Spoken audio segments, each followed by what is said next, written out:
Welcome to the Lifeboat Live. We have 4 simple rules. Number 1, we don't discuss politics. Ever. Number 2, this is not a religious channel, and while you might hear people say, God bless you, or I'm going to pray for you, or I wouldn't have gotten through this without my faith, that's fine. What's not fine is to say, my God is better than your God, or here's why you're not getting into heaven. It's not going to fly. Number 3, we believe wholeheartedly if you can't control your tongue, then you can't control your life. So while on board, there's not going to be any cursing in the live chat, period. And number 4, there is no room for mean people on the lifeboat. Because we discuss very sensitive things from people's past in our group setting, we got to protect those people. The only way they feel confident and comfortable discussing those things is in an environment that is free of trolls and mean people. So if you're a mean person or you're a troll, we're going to block you for life. And if your account happens to be less than 24 hours old, we're probably a little suspicious right from the word go. Why? Well, because there are people in this world who enjoy being cruel solely for the sake of being cruel. It's not going to fly here. But if you're here because you're trying to get sober and live your best life, then you might find that the lifeboat is just that, a lifeboat. I'm Captain Tommy Scoville, and we will see you on deck.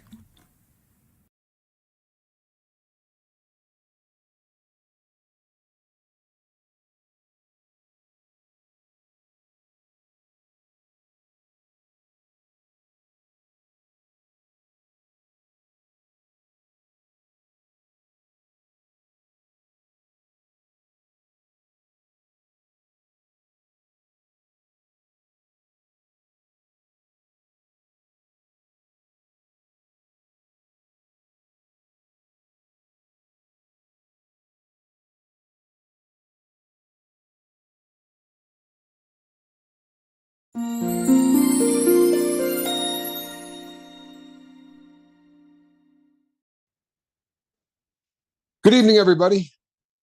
I'm Captain Tommy Scoville, and on the other side of the glass is my friend and partner, Captain Mark Wages, and you're on the lifeboat. I hope you're getting off to a good weekend. It's the weekend, whether or not it's a particularly good one. You know, this is an interesting subject because there are. We've talked about this before. This isn't going to be the first go around we do like this, but there's a big difference between stress and anxiety. And stress is fairly normal, right? Anxiety is when it becomes an overwhelming part of your life that you can no longer seem to get a handle on, right? So I'm going to go over a couple of things, and some of it is just going to sound self-serving, and I don't know that there's any way that I can do this without it sounding self-serving. We went on a minute or two late because we were trying to figure that out ourselves. So we're just going to do it, and you know what? I'm hoping that it doesn't hurt anybody's feelings. And there are people I'm gonna probably call out so that they don't think I'm talking about them. You know, because our stress and our anxiety level is becoming an issue. And the last time it became an issue, we didn't do it very well, and it shut us down for a little while. And that's not something that we intend to do. Honestly, it's not. We have learned that the lifeboat has to be going. It's an essential part of our sobriety. It's an essential part of our life, and it's certainly not something that we intend to bail on, right? Again, that didn't feel right, and it certainly didn't help us. Certainly in the ways that needed to be helped. We certainly did no benefit to us whatsoever by deciding to take a break. Honestly, it was the break was good. You know, we needed it, but the not being around for the boat was just awful. So about 3 or 4 days ago, somebody reached out to me, and they were pretty much at the end of their rope. And this is not something that happens, you know, once a month. This is something that happens once a day. And often people at the end of their rope will make references to ending it. This is not a shocker. In fact, it makes a tremendous amount of sense. If you've ever been a drug addict, right, you find yourself thinking thoughts like that. And I have nothing against anybody who has those thoughts. They're normal, and I want you to say them. I want you to tell us about them. This individual that I'm thinking of in specifically, within 20 minutes, right, 30 minutes at the outset, was begging for forgiveness because they realized that saying those things out loud was probably not in anyone's best interest, and they were embarrassed about it. Not that I would take any joy in the embarrassment, but the fact that they realized what they said probably really hurt me and hurt them in the same way. And I understand that. And if you feel like you're about to take your life, you know what? Telling us that's important. I'm not telling anybody to say, man, don't mention that. Today, I got 2 emails from people. One said, this is probably the last time you're going to hear from me alive. There was more to it. I'm paraphrasing. This is probably the last time you're going to hear from me alive. The other said, I'm not sure whether or not I'm going to be alive or dead in the morning. They sound very similar, right? But they're not. They're 2 very different emails. And I'm giving you just a line from each of them. The body of the emails was more than that. But those are the 2 lines that, of course, slap you really hard in the face. In both cases, I reached out and tried to get a hold of these people. In one case, it was very obvious that they were really kind of pissed off at me because they felt that I should have gotten to them 30 minutes earlier. And I can assure you that my goal is to get to you. If you're telling me that you're having a great day and you're not sure how to deal with it, my goal is to get to you within 3 or 4 minutes. If you're telling me that you're not sure if you're going to be able to make it alive, then my goal is to get to you within 30 or 40 seconds. And either way, I'm going to bust my hump to make that happen. And Mark, I assure you, feels the exact same way. And I'm not saying that out of my backside. We were just talking about it, right? Before we went live, this was a conversation that we were having. One of the things that I think gets lost in the shuffle, this is not a whining show. So I don't want you to, don't misunderstand anything we're about to say, but this is communication that I think is kind of essential between us and them, right? Hold on one second. Go ahead, man. Yeah, guys. While he's doing that, just let me say this. What he's speaking here is exactly how I feel. So I just want to put that out there on the table, so you don't have to, you guys don't think I'm not thinking the same thing, because I am, and it is something that we dealt with in first season, and we didn't want to go down that road again, which is probably why we're talking about it now. So Absolutely, it is. Well said. And we can deal with the stress of what we do. I promise you we can. And the trade-off is worth the payout, right? Dealing with the stress of failure, right? Let's keep it straight, right? Dealing with the stress of failure this year. Could you hold 1 second? Yeah. What's that? Okay, dealing with I had a couple of people at the house. Hey, we got real life, guys. This is real life. Dealing with the stress of what we do is a part of choosing this job. And maybe it didn't jump out as when we were designing this, but within a couple of weeks, we really got an idea of what this is and how it transpires. And under the best of circumstances, right? Under the best of circumstances, this year, 5 or 6 people are going to die, right? If we're really lucky, man, maybe it'll be 2 and 3. Realistically, it's probably going to be 8 or 9, right? Because we're not off to a great start in 23.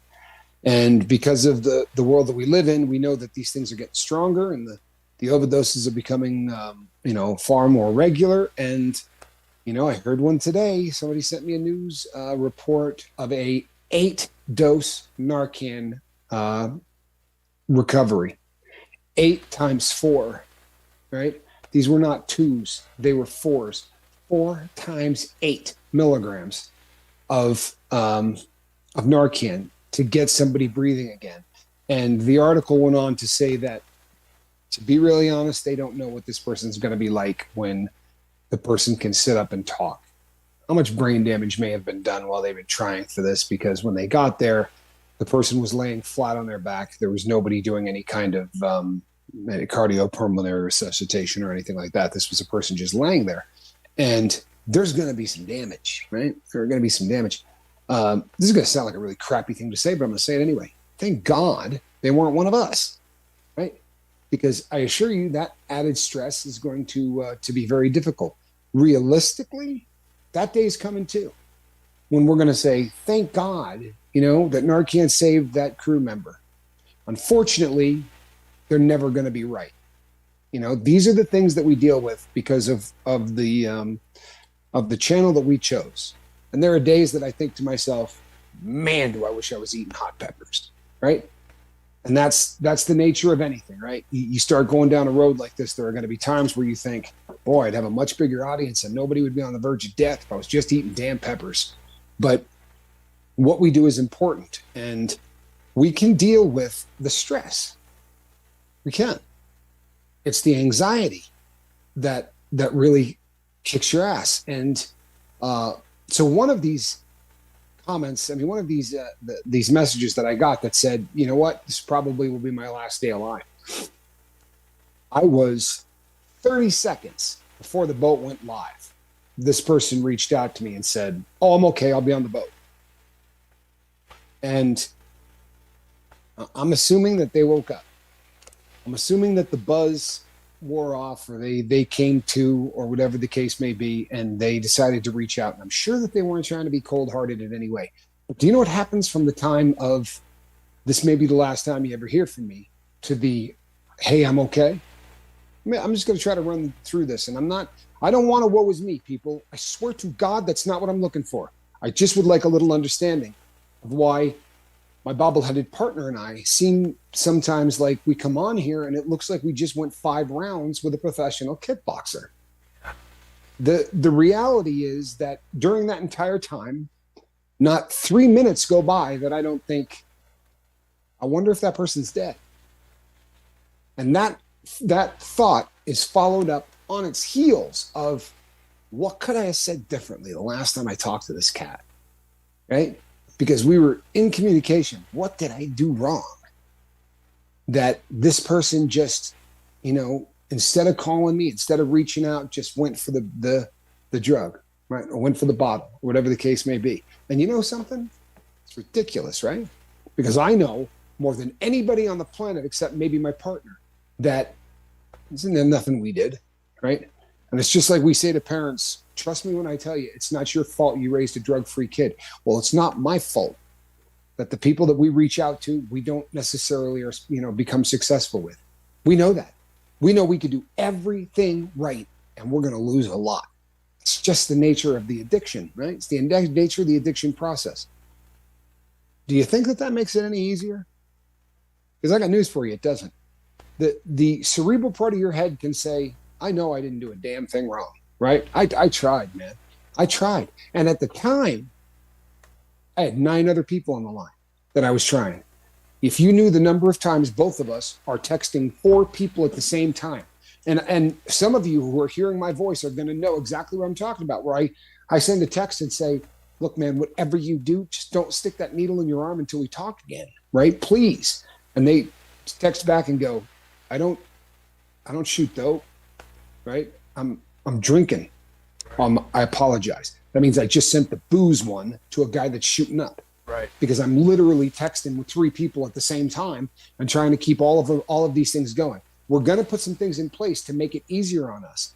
But from a standpoint of just not having anxiety, kill 2 people that you guys seem to like quite a bit, right? You say all of the right things, man. You definitely lead us to believe that you care a lot about us. Phrases like, I probably am not going to be here tomorrow, might not seem like a huge deal when you say it, but it's a really huge deal when we read it, right? Sometimes people say flippant things like, you know what, man, I can't handle this anymore. I swear to God, I'd rather be dead. And that's the last thing that they send to you in a text. Everybody else in the world is going to hear that differently, right? If you let 150 people read that, you're going to hear 150 people who react in 150 different ways. Cindy Lamb sent me an email that said, I'd rather be dead than have to go and see this person tomorrow. And then she took her own life. These things leave scars that are never going to go away. And when people say, why do you do what you do? Days like today make us say, you're right. Why the hell do we do what we do? I feel like, and you don't have to believe any of this stuff because I know a lot of you don't, but I really believe like God wants me doing this. Like that is a huge thing. And my partner and I have discussed this, and he feels the exact same way. Like with the things that we've done in our lives, I'm not trying to make up for the things that we've done. We're not, right? There's none of that, whether you believe it or not. That's not what this is about. What it's about is the entity we believe in as a higher power chose not to have us overdose and die. In spite of the fact that if you think of the number of times we actually took the drug, there's no way we should still be alive, right? Throw in a couple of really horrendous, strokes, all of the different things, car wrecks, all of the things that we went through. The fact that we're still alive is like rolling a roulette wheel and hitting 00 4 times in a row. So you start to say to yourself, man, I'm either the luckiest person in the entire world, or maybe there's a reason that I didn't die. And to us, this is the reason that we didn't die. And there's nothing we won't do to help you people. Now, if you don't believe that that's the truth, then you haven't been here very long, or you're not somebody that we've dealt with one-on-one, because the things that we've done to help people, we've bent over backwards, right? And about 1 out of every 5 times that we do a back bend, something really great happens, right? And then 1 of those other times, man, we make some headway. And a couple of the times we lose teeth because somebody kicks us directly in the face. And we know that they're not doing that out of spite. They're doing that because they're owned by a substance. And this wasn't the time that they were going to get sober. Sadly, we're not smart enough to know when it is the time that they're going to get sober, right? If we could figure that out, we could just go, you know what? This ain't the time. Go do what you do and come back in a little bit, right? Because we know that this is not the one, right? This is the window's open, but you're just gonna go right back to it. So we're not gonna put, 8 hours in, 10 hours in, and we're not gonna, chase down money, do all of the other things that might need to happen in order for you to get sober. We're just gonna wait until the time that you're actually ready. There's just no way to know that, right? And there have been so many times that we help somebody where we go, you know what? We didn't see this one coming. Yeah. Thought, swear to God, right? Thought we were spinning our wheels on this one, didn't you, bud? Mm-hmm. And then they get traction. And the next thing you know, they're telling us, I got 14 days, right? I got 21 days. I got whatever. And you think, wow, I didn't think they were done. I didn't think they were done. And then there are times where Mark and I talk and we go, boy, we got one, man. Like, this person is so stoked. They're so ready. You know what I mean? Like, they did everything right. They said everything right. And they don't make it till the end of the day. Yep. The nature of what we do is that Nostradamus couldn't tell you when someone is ready. Sadly, neither can the addict. So we have to treat each and every one of these cases the exact same way. Worst case scenario. Have to. That's it. We have to treat each one as if it's the worst case scenario. As if we do not do this right now, we're going to get an email from their kids that say that they died last night, right? And you only need 1 or 2 of those emails to really make you take things seriously, right? You will, and you can all, and today I'll get 5 emails from you that'll say you had nothing to do with Cindy's death. And you know what? I appreciate that. And you can keep sending me those emails. And I know that I didn't kill her, but I will never know if I could have saved her. That's exactly. And that's the nature of what we do. And for that reason, we take everything really seriously. When you don't, it makes us want to kill you. There's no other way to put it. It just does not. Sadly, many of the substances that you take make you say things flippantly, right? Like I'll have a conversation with someone who will say to me, I drove my car into a tree yesterday at 60. You would not believe it. They had to use the jaws of life to get me out of that vehicle, man. I was so drunk. It was unreal. I blew a 3.6 or a 0.36 or whatever. I've never been that drunk. I can't believe what happened to the car. And then you will laugh, right? And it won't be a nervous laugh like my bobble-headed partner does from time to time. It will be you find this funny. And you have to understand that from our point of view, there's just nothing funny about it, man. It's friggin' tragic. It's just tragic. And the fact that you're still here, that's great. But do you know how many times we have conversations, and thank God you can't hear them, but do you know how many times we have conversations where the reality of the call is, you know what? We're not saving this one. It's awesome they're still here today, but I can pretty much guarantee you that we're not going to save this one, meaning they're going to die. This is going to be one where I got to put on a friggin' tie and take off my hat, right? Fun shows, people. Can't begin to tell you how much fun shows those are. When you take off the hat and you put on a tie and you talk about how we tried, we did everything we could. And you know the sad thing, people? You want to talk about anxiety? Did we do everything we could? Right? You know how parents say, where did I go wrong? Well, how do you think our job reacts when someone dies? We get together and we say things like, you remember the day where dude reached out and said this, and this? Mark, what if I had done, and he says to me stuff like, man, don't do that to yourself. You know that doing that's pointless and you're just chasing your tail. But make no mistake, a week or two later, he will say something to me like, I wonder if, right? Yeah. The same thing you just did. Because it's exactly what you do, right? And that kind of anxiety will kill this boat. It will. It may not kill the boat. I don't think anything could kill the boat, but it'll end up with a different host, right? And the sad thing is, on a channel like this, or a group like this, or a mission like this, or whatever you want to call it, do you know how you lose the host, the captain, right? The speaker, or whoever? Do you know how you lose them? To a bottle, right? To a bottle of pills, to a bottle of bourbon. Like, people like us don't retire.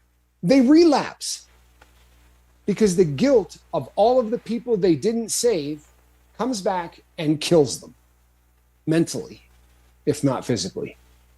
And, Mark is the best partner that a guy could ever hope for, because he's always there for perspective, and he's always there to say the right thing. And he's, today before we went live, he said, the analogy, and I can't remember exactly how it was worded, but the bottom line is, you can't pour anything out of an empty vessel. And if we find ourselves empty, it's not just a matter of maybe we shouldn't be hosting this anymore. We're hurting everybody. We're no longer helping. And ourselves. Right? And forget about us. We're worthless. Yeah. But to the people we're trying to help, if you're running on empty, then the responsibility of trying to save people's lives is a little over the pay grade of somebody that has lost it. Now, I'm not talking about ending this show, right? I don't want to end this show. I don't know that I can. I want a little bit of understanding from everybody. And I want to tell you something. There is one cat listening to me right now who last week made mention of a shotgun, right? I'm not putting this person on blast. I just want this person to know I'm not talking about you, right? For real. What you did was exactly what needs to happen. This is how I'm feeling. I'm this stressed out. I've considered this.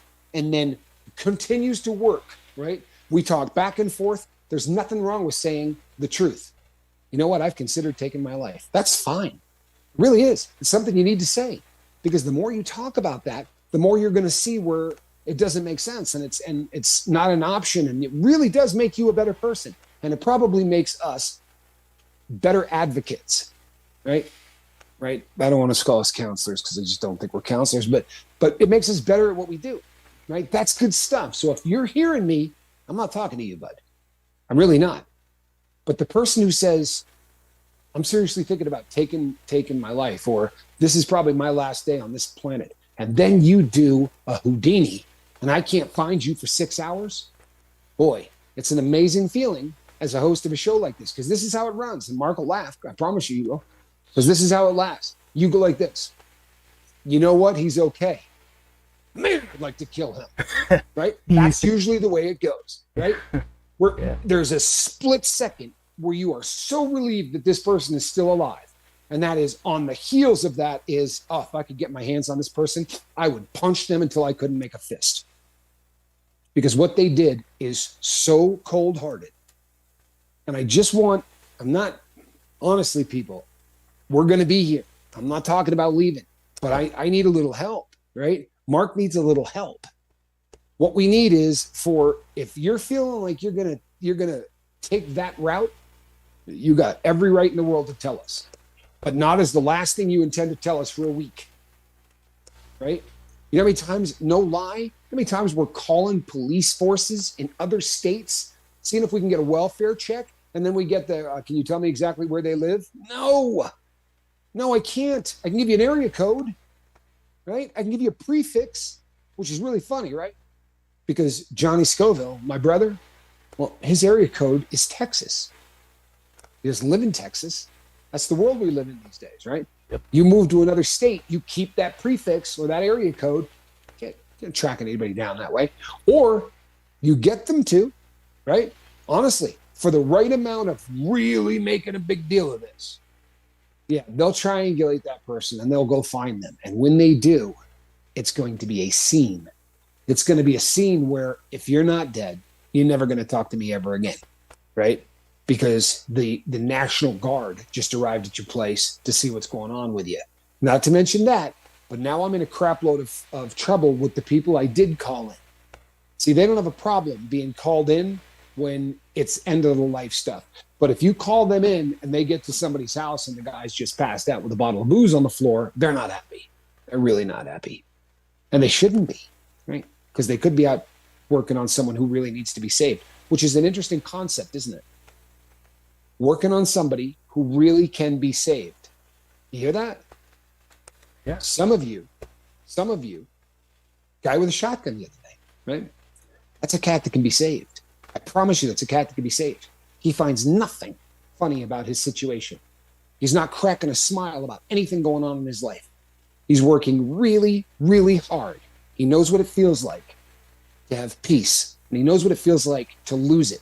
And right now, he's fighting like hell to get it back. And I have enough respect for this man that there's not a vessel on the planet that could hold it all. For real. But for those who almost seem like, there's a level of entertainment in this, or there's a level of camaraderie, right? It's a lot of fun. Something. Yeah, it's a lot of fun to talk to one of the hosts of the Lifeboat, you know, when I'm really getting looped, because I do want to get better. Well, that's great. Try making somebody who's had a half a fifth of bourbon listen to a word you're saying. All I really want that person to do is sleep, preferably face down, right? And wake up the next day so that I can have a conversation with them about saving themselves. But there are a lot of you who really only want to have that conversation on your second bottle of bourbon. It may sound really disrespectful, but there is nothing that I can do or Mark can do that's going to help you, because realistically, you ain't going to remember a lick of what I said anyway, right? Nothing. So we're not gonna harden our heart. We're not gonna, and you know, there's somebody that's going to say to me, "Oh, it's so kind of you." No, it's not. Trust me, it's got nothing to do with kind. What it's going to do is this. The first time I say to my bobble-headed partner, "You know what, Mark? X, right? Wednesday is driving us crazy. So I'm just going to blow her off the next couple of times because all she does is, call when she's wasted. I will get it. Tuesday morning, someone will call and say, Wednesday died last night, right? Yep. That's the fear. It's not that we have a big heart, so we're terrified. Anxiety, non-stop anxiety that the people you're trying to help, if you don't do a good enough job, they're going to die. We're going to lose, God forbid, but right in the ballpark of a dozen this year, right? We lost about 16 last year. So we joke all the time, and sometimes we're quite serious, but we talk about this a lot, where every day, when this show's over, I'm going to get 25 emails over the course of the next 2 days of people who say, why do you do this? We do it for the one that makes it, right? And if the one that makes it happens once a week, we put up with just about anything else. I mean it. You take somebody from hopeless to full of hope in 1 week, man, that'll get rid of a lot of evils. That will smooth over a lot of really hurt and damaged feelings. It's amazing. It really is. But you know what? There are weeks that we don't get that. Right. So you get a week where, we don't really save anybody. Right? Maybe that doesn't mean that there's not people that we helped who are still doing well or whatever, but that feeling of they were lost and now they're found, right? If you go 2 weeks without one of those feelings, sadly, the other end of the spectrum continues. The other end of the spectrum continues. The people who leave text messages that say, I'd be better off dead. And then they don't answer a text for 4 or 5 hours or 2 or 3 days. And you sit there that whole time. And I'm a believer, man. I spend a decent amount of time talking to God. And if no apology, that's who I am. So my partner and I just sit and pray and pray and pray and pray and pray. And you know what? It's good stuff. Keeps us closer to God. And both of us are pretty big fans of that. But this is wearing on us, people. And the day-to-day of being one of the captains on this boat is stressful, right? Stress is okay. I promise you it is. We have gotten really good at coping with the stress of what it is that we do on the lifeboat. Swear to God, we're good at it.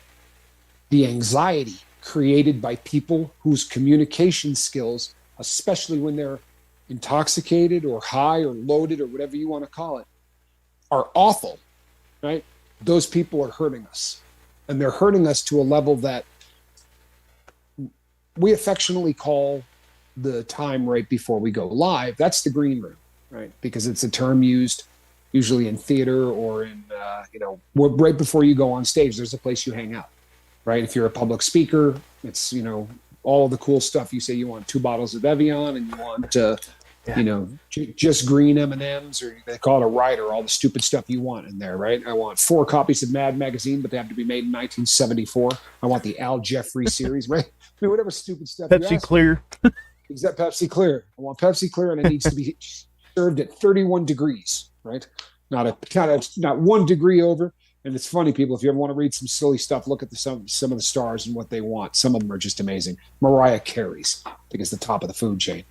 M&Ms, but she only wants some certain colors. The rest need to be picked out. Barbara Streisand. Anyway, another one that's she's. Can I share something real quick? Please. I think this will help you guys understand what we do and why this affects us the way that it does.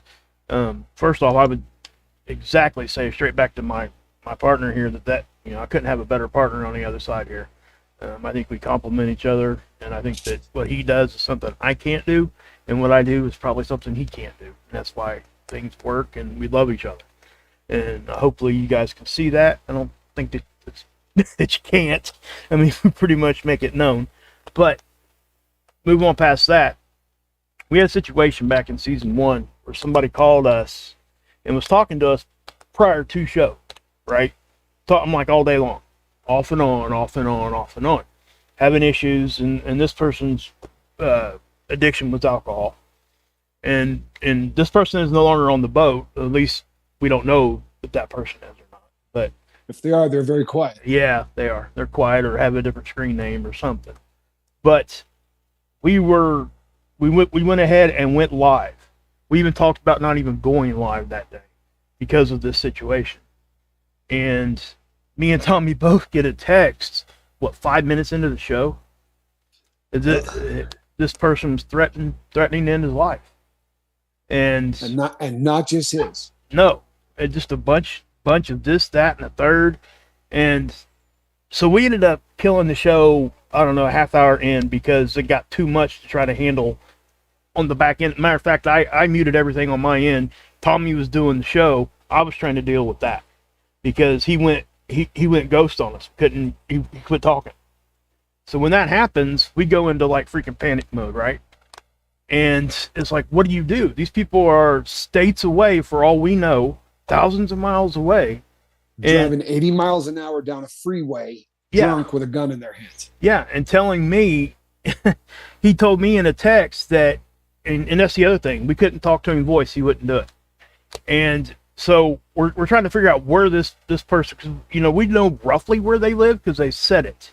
But we don't know any addresses, we don't know any of this. And to top it all off, his wife was on vacation in Hawaii. Yeah, another state. Okay, so we were trying to contact her because, we have to assume that when people say this, that they're going to follow through. We have to. There's nothing else we can do but that. Both of us probably pretty much knew that wasn't going to happen, because typically when the conversation is going that long, all day long, they don't want to do it. They're saying it because they're in a bad place, and it's okay. I'm not saying that doesn't happen, but most people that follow through with that don't usually take it that direction. And that's what we were dealing with, but we had to assume the worst. So what did we do? We literally had to track down the wife in Hawaii. Now we're talking to her, and she's she's freaked out.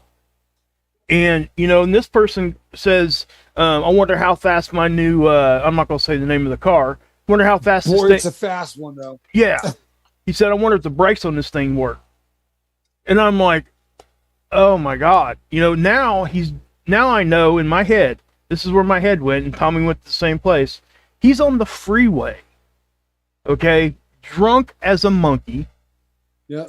Going. It's not just going to be him. It's going to be a family of right. 4. And that's exactly where our minds went. And we're like, okay, that's it. We have to try to call the cops somewhere close, because we had to.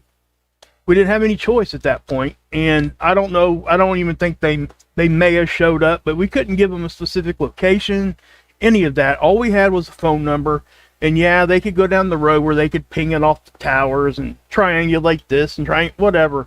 But they're not going to do that for somebody on the first report.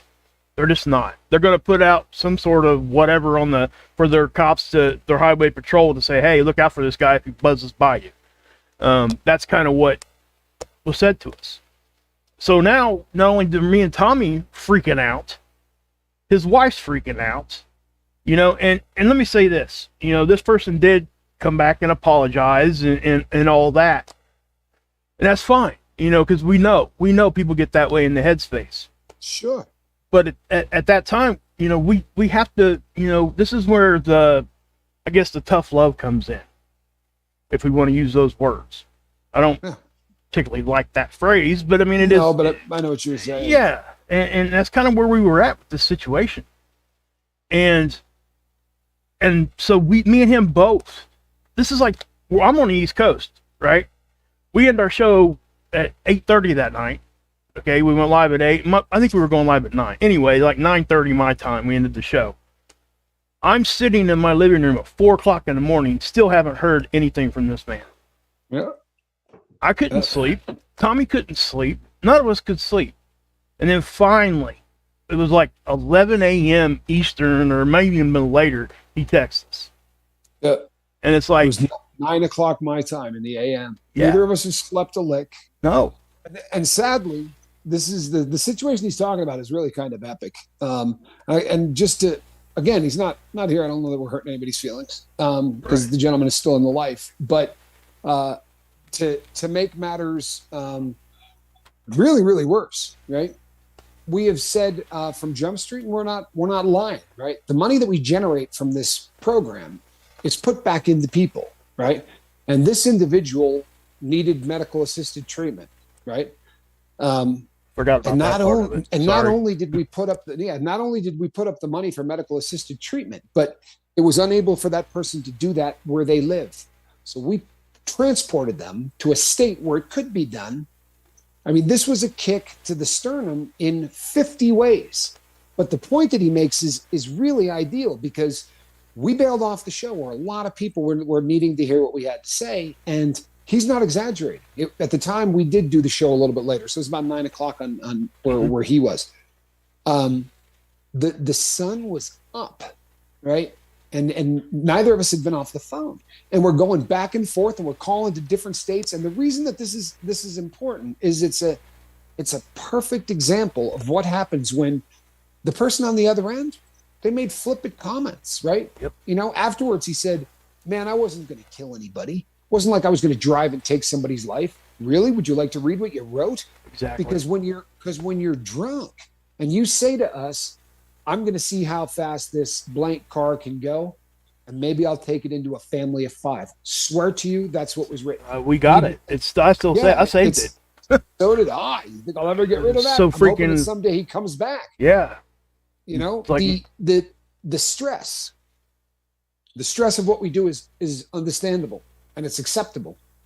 The anxiety, right, that is brought on by, we just want you people to keep in mind that while you're suffering, there's 100 other people suffering. There might be 1,000 other people suffering.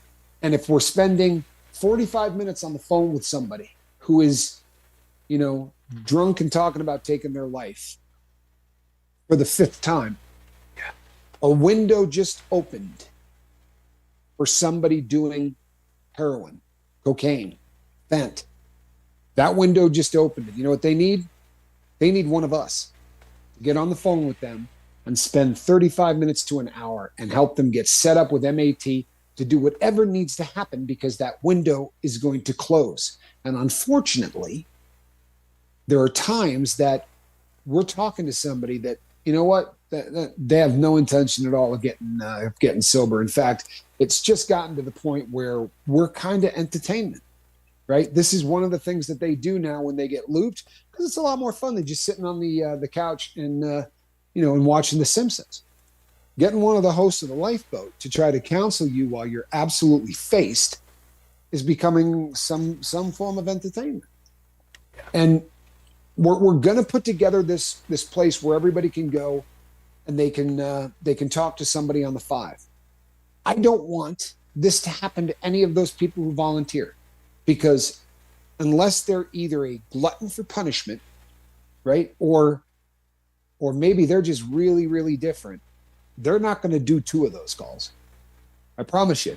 If either myself or my bobbleheaded partner had anything on the ball, we would have bailed the first time this happened. But we're not made that way. Like, for us, honestly, and again, it's not a religious channel. We truthfully and honestly believe that we're doing something that the creator of the universe wants us to do. And there are times that gets you through days like today. But, and I promise you, people, the entire show is not going to be about me. We're going to bring this full circle. I promise you we are. But there's a difference between stress and anxiety, right? Stress is healthy. Believe it or not, stress is healthy. It makes you think about things that need to be done. It makes you think about things that are in a bad place that you need to make better, right? If your kid's getting his C's and he seems like he's not hanging out with the same crowd anymore, that starts to stress you out, right? That's your brain saying, hey, you really got to take care of this kid thing, right? It's interfering with everything you got going on in life. You need to take care of this. Or you got a leaky roof. That's going to stress you out. However, if you go from, boy, you know what, I really need to take care of that roof, to the house is going to fall in on top of me and it's going to kill me and it's going to destroy squirrel and everything in the house is going to be destroyed and it's all I can think about, right?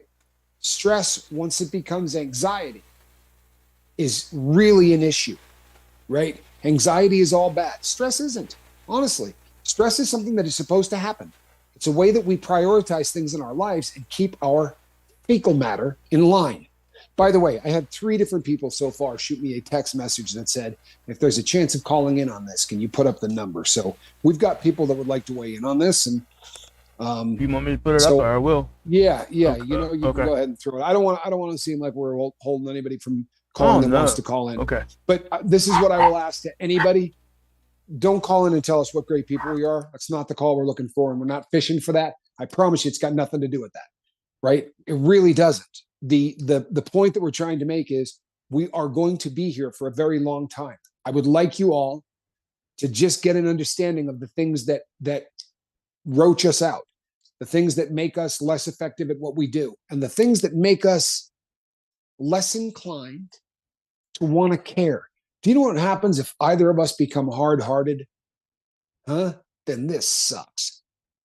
Really, this sucks. And I'll be honest, when we took our break last time, at the end of it, right before we took that break, my bobbleheaded partner never did it, but I know he heard me do it. I was to the point where I was saying things like, you know what, I don't care. Let him do what he does, right? I don't care anymore. Seriously. You know, I don't care if he's getting loaded. You know, Mark would say something like, well, you know, so-and-so reached out and did this. Yeah, you know what? I don't care. I don't ever want to be that person. I don't. And right now, we're not. I promise you, even the people that upset me today, I worry about these people. If I didn't, there wouldn't be any anxiety, right? But I don't think there are too many people who aren't worth saving. I'll keep it 100% realistic because it's who I am. I don't have to like you in any way, shape, or form. I don't have to like you to want to help you get sober. And I'd be lying if I told you that there weren't some people on this boat that I'm working with trying to help them get sober that I don't have a whole lot of like for at all. But I might like the person who they're going to become when they get sober. And I'm usually willing to take that risk. If you are somebody who hurts children, right? I hope you just stay exactly where you are and you pass away fast. Because there are things I can't forgive somebody for, and that's one of them, right? For real. That's one of those unforgivable sins in my eyes. But other than that, I'm pretty good, and so is my partner, at forgiving just about anything that you people do, because we realize that it is it's something that is that is alcohol or drug induced, and there are very few exceptions to that rule. And we just went over one of them, the big one, right? If you find gratification in hurting children in any way, then I just hope the next one gets you. And I don't feel bad about saying that. Hope the next one takes you off the planet, and and I hope it's painful. Sorry, just being straight. Hope it's not an easy one, because those people have really bad wiring, and I don't have anything but disdain and hate for them. And maybe it has something to do with me doing time, but that's it. You know. Yeah. Right. I mean, I probably hated him anyway, but it really gets reinforced on the inside. But on the flip side of that, oh look, it's the little. You guys want to see her? It's a lighten up. Jane Russell. It's the Jane Russell Terrier, and she does not seem to be. Let me do this. Getting big and quickly. Man, look at the size of that. Hold on one second, and we'll let's see here. Show self view. Okay, there we go.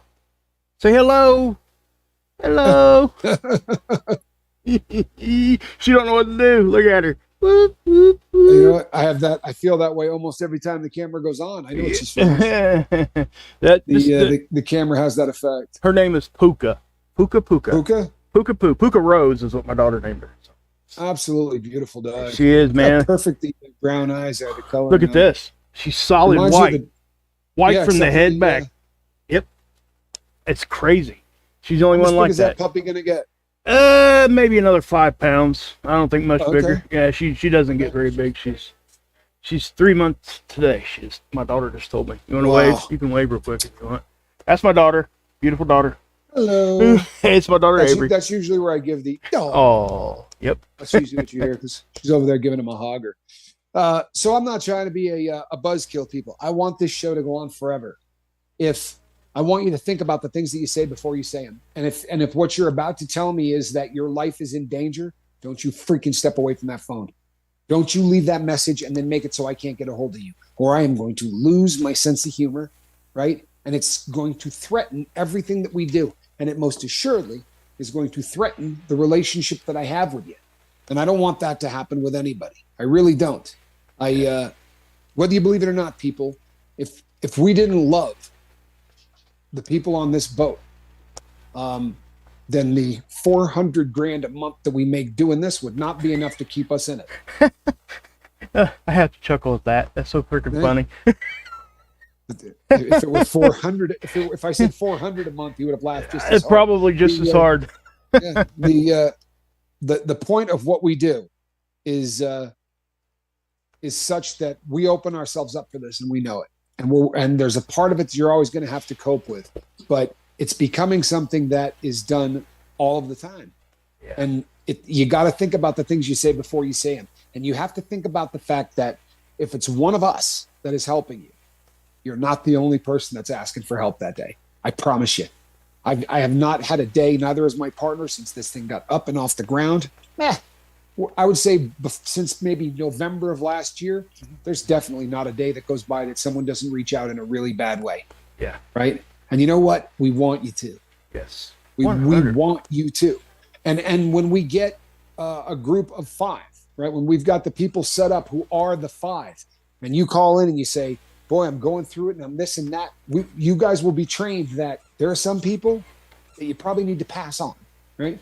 And you're going to reach out and we're going to take that damn call, right? Yep. We're going to take it every single time. We're going to take it. We're not going to complain about it, right? This is what we do. But please choose your words, man. You realize that if we actually carried a DC, right? If we were LCDCs, we were licensed chemical dependency counselors, right? And you send me a text that says, this might be my last day on earth. You know what my job to do is? Obligated. It's to contact the police department in where you live and send them to you. That's literally what is supposed to happen by law. The only reason that we're not obligated to do that is because we don't carry those cards. But if you knew how bad I want to do that, every time one of you says that, I want to send the cops. Unfortunately, it's really hard to do because of where we. I'm going to address something real quick. Please. This is somebody still on the boat for a minute, but I'm just going to go ahead and read the comment for what it is. Matter of fact, I'm going to put it on the screen because this is the kind of stuff we're talking about. Christopher Allen, you have a channel. My addiction is real. I wish I could bullshit my addiction. Let me tell you something, man. I went through my addiction for I can't tell you how many years. I'm still going through my addiction. I never will not be going through my addiction. Everybody here has been through something you just disrespected. Everybody. Nobody's bullshitting anybody. We're here. We have always been here. And we won't change. Even with comments like that, we don't change for that. We are who we are, and we will continue to help. If that's how you feel, there's an exit sign right behind Tommy. I hope you can stick around. I don't want you to not be here, okay? I want you to be here. But please, that disrespected everybody on the boat. Not much that could be said, right? That pretty much says it all. And it's Sorry. The sad thing. No, man, you ain't got nothing to be sorry about. You haven't got anything to be sorry about. But yeah, think of all of the different ways that could be interpreted. I hope that tomorrow you read that sober, because you're not. Like, I know you, and you're not, right? So I hope that tomorrow you go back and you read that comment and you wonder how it affected the people who are trying to help you, right? I wonder how that's going to sit when you read it tomorrow, and sadly, yeah, there's enough said. Mark, I think, pretty much took care of that. There's nothing else to say about that. There really isn't. I'm sorry. Maybe I shouldn't. No, don't you dare. Don't you dare. Don't you dare. You read that, and it's just one of those things that no matter how you interpret it, again, he'll read that sober, and he'll think about all of the different ways that can be interpreted. None of them are particularly nice, right? Okay. So everyone else is BSing, or me and Mark are BSing, or any way you look at it, it's just not a great comment, brother. And always nice to curse in the comment section, since we encourage that so much, right? Probably not something he would have done sober. If that had been in the background, if that had been in an email or something, on a text or even a private call, it wasn't because of me and how it made me feel. It was because I knew what it was making everybody else on the boat feel when they seen that. Right. And that's why I'm, if I handled it wrong, I apologize, guys. But whatever. No, I don't think you have. I don't think that there's an apology necessary. You know, the major made a great point. He said, "You know what? You will not be judged here, and you won't. You will not be judged here. All we're asking for is a little bit of common courtesy and respect. Because I'll tell you something. I got a text message from someone that said, this is probably my last day on earth, right? And then for 5 hours, not just me, but other people did everything they could to get this individual on the phone. That meant sending text messages. That meant sending phone calls, everything along those ways, right? And that individual is still alive, right? You know how I know that? Because they just cursed in our live feed. Sorry, that's the reality of life. So people, let's try to keep this anxiety in life at a bay. Let's try to keep it something that isn't going to take advantage, right, of everybody around you. For real. Let's try to keep stress where it is supposed to be. If I'm stressed out about doing a good show, that's a good thing. It's going to make me get ready. It's going to make me prepare. It's going to make me do things that are going to get the job done. If I'm stressed that I stand a chance of losing somebody that's on the boat, that's a good thing. But if I sit on pins and needles waiting to find out if that person is alive for no other reason other than the fact that they couldn't be bothered to send a text or answer one, and if the excuse is, hey, you know what, I passed out, well, it was a hell of a text to send before passing out, right? I just want, and for those of you who have been on the boat a really long time, go back and read all of the nice comments that people left when we bailed, when we said we can't do this anymore. Go back and read all of the comments. Man, I don't know what I'm going to do, right? This has become such a good part of my sobriety. I really care about you people. This. You know what? You don't bail because you get bored, right? You don't bail because there's not enough money. You bail because the anxiety gets to the point where it's taken your life. And that's what we're trying to avoid. Yep. And we are at the top, guys. I'm okay, guys. So I'm all right. I just, during this conversation and then that, it's just something I couldn't let go. I mean, don't okay, do it. Okay. I'll stop. Don't do it. There's none of that. None of that's needed. Okay. None of that is needed. I Gotcha. promise you. Gotcha. If I thought there was an apology that needed to be needed, I would let you sit there and apologize to your heart's content. There is not one needed. Okay. Right? I'll drop it. Yep. Thank you. Thank you. And you know what, people? This has not been a particularly uplifting and feel good show, and for that I apologize. But you know something? This is the most important thing we do, right? I love these things. Buy and sell them. Love them. Not the most important thing I do in my life. This is. Straight up, this is the most important thing I do in my life. This is the most important thing my bobble-headed partner does in his life. And you don't have any idea how many times he has said, you know what, I'll make it. I'll make it. And I'll say, you know what, man, no, do what you got to do. You got family obligations. And he goes, no, I'll make it. You don't have a clue how many times I've heard that. And I'll say, nah, look, man, I can do this thing old school. You guys have thought about how many times I've come here and I said, hey, we're doing it old school. The number of times I should have done it old school because there was a school project or a school play or something like that going on where my bobble-headed partner is in the back of the room running out the door to get this thing going and running back in to watch his kid. There's a lot that goes into this that no one is ever going to see. And I don't want to pat on my back, right? And neither does Mark. We would just like a little common courtesy. We would like people to would be more than happy to bend over backwards and keep doing this. I'll tell you right now, if this takes 5 years off of my life, I'm still going to do it. I really am. I just want the people who say that they love us to maybe think about it a little bit more before they do things that hurt us, right? Because I know that you're capable of it. And I know that 99, or in this case, 61 out of 62 of you, or 61 out of 59 of you, or whatever, right? The vast majority of you, I'm preaching to the choir, right? But you guys are about to find yourself in our situation. I'm not woofing you when I tell you that this 5 is going to get put together really quick. Next week, I intend to start training people on how they can man this site. So this is a really big deal, and it's coming. So this was something that needed to be said. I don't know. Maybe I'll pop on a little later and just say something funny. I don't know. But right now, this is what needed to be said. And I know it's not particularly funny. I love you guys. I really do. Every one of you. And you know something? If you're one of the ones that pissed me off today, I love you. If I didn't, it wouldn't have pissed me off. For real. Think about it. I don't care. What do? I throw the phone on the bed. I play with Squirrel. See if I can't fix a watch or two. Say, we'll see what happens. It just doesn't work that way, man. Inside of every single drunk is the best version of them trying to get out.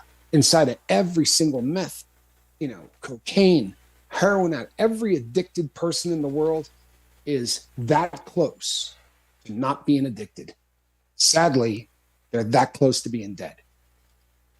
And our responsibility is to try to make sure we get one of those taken care of.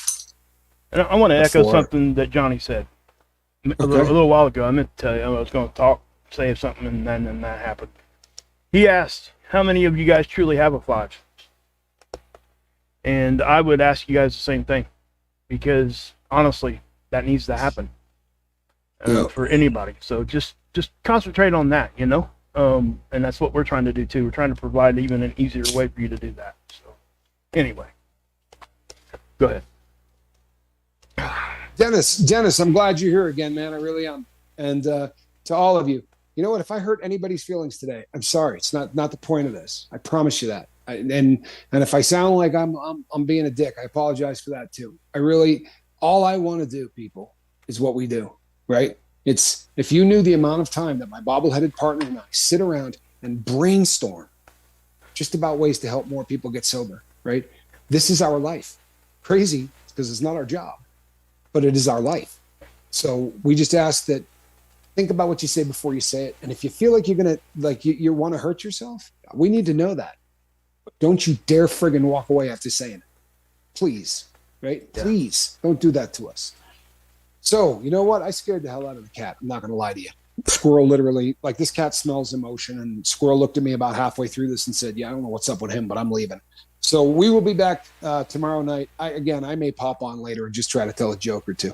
But we will be back tomorrow night. Same squirrel time, same squirrel channel. I do love you guys. I know my partner does. Yes. All right. Yes. I'm Captain Tommy Scoville.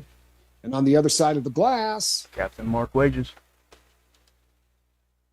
You scared the damn cat. All right, people. We'll see you tomorrow. We love you.